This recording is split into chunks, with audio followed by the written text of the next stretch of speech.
The refugees who fled the UN offices camped overnight at the Makelnoot Park, but residents were not having this and called police to have them removed.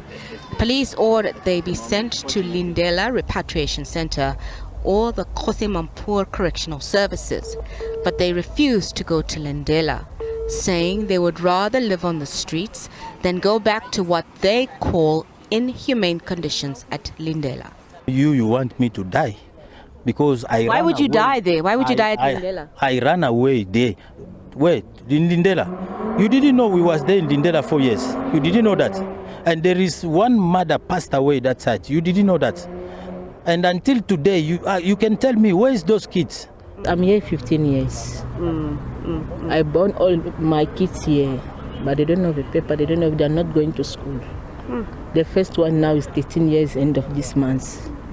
So tell me, are you mad? Are you going to believe that one your kids, they're not going to school? Are you going to believe? We are not the dog. We are not the chicken. We are not what we are thinking. We are the women being like you. An alternative location was finally found. NGOs and human rights lawyers have been assisting the group since their eviction. While some decided to go their own way, others opted for the temporary option of being housed at a farm at Bronkhorstspruit, 50 kilometers outside the capital. I managed to reach two partners as we're spreading the word since yesterday, and also on the news we can see. So one, it's one that they are saying that they have a farm in Bronkhorstspruit that can accommodate everyone. So we're waiting for the owner of the farm to come, and also the police can verify that this is the place then. And also the second place that we got, it was in East Lane, but that place was only taking children. And then there was an issue with parents. Any parent will have that the parents will be separated with their children. We deal mostly with community relief, where we just come and rescue the families with food and all the water and necessities that they might be needing at the time. So we have been, since yesterday, providing the food for them to have a meal overnight, to have the nappies and the wipes for the small baby and the blankets, because it has been extremely cold. Local councillor Jared Remmel says diplomatic police had to be roped in to monitor the situation. The sidewalk is not a place to live. Where they were camping outside the United Nations buildings, there was no running water, there were no toilets, there were no structures that they could live in, only makeshift shacks that they erected.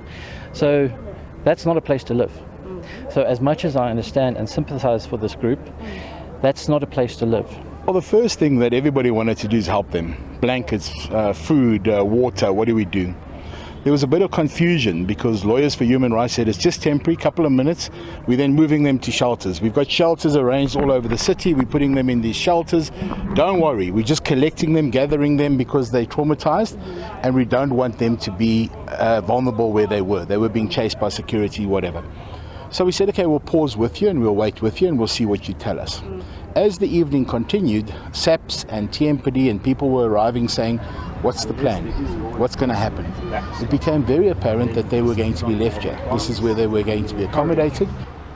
But aid organizations have criticized Tswane's leadership for failing to have an alternative housing location for such emergencies.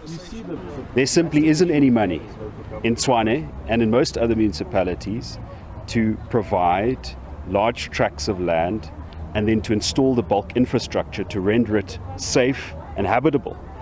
Folks cannot stay in a park. There isn't any ablution facilities here. It's not safe. And quite frankly, the residents of the area are entitled to open spaces. A park isn't a place to stay. Cleanup operations continue outside the UN offices. Nozintombi Mia, SABC News.